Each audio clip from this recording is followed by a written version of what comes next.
একজন প্রবাসী, একজন বিদেশি বলতে পারবে না, আপনি জিজ্ঞাসা করেন সে তার পরিবারকে শেষ পর্যন্ত খুশি করতে পারছে, মানে একজন। এক ছেলে বলছে কোজের আমি এই 8 বছরের ভিতরে কোনোদিন একজন ভালো ডাক্তার দেখাইনি, সামান্য ব্যথা বেদনার 1-2টা ট্যাবলেট খাইয়া পড়ে থাকি, কিন্তু ভালো কোনো ডাক্তারও দেখাইনি, কিন্তু কাউরে সে নিজে কাউরে খুশি করতে পারিনি, সবাই অতৃপ্ত।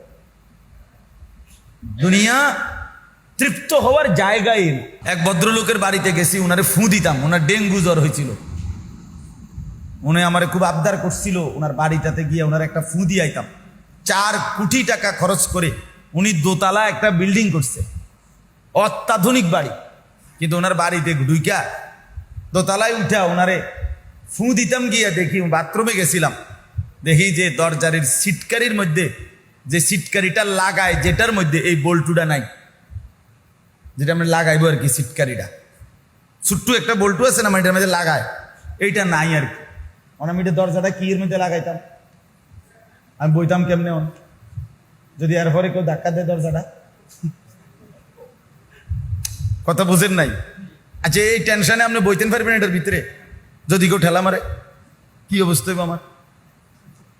পরে বালতির মধ্যে পানি নিয়া বালতি দিয়ে ঠেলা দিয়ে এটারে দরজাটা ধাক্কা লাগাইয়া তো বইছি।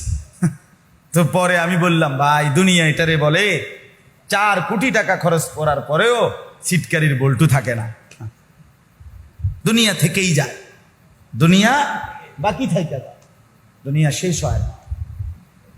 দুনিয়া এক রাক্ষস, এই রাক্ষস তৃপ্ত হয় না। একজন প্রবাসী, একজন বিদেশি বলতে পারবে না, আপনি জিজ্ঞাসা করেন সে তার পরিবারকে শেষ পর্যন্ত খুশি করতে পারছে, মানে একজন রাক্ষস, অতৃপ্ত। এইবারও তো আমি সৌদি আরব হজের সময় কত প্রবাসী দেখলাম, বিভিন্ন প্রবাসীদের কাছে গিয়ে গিয়ে বয়ান করছে, ওদের রোমে এমনও প্রবাসী দেখছি বলছে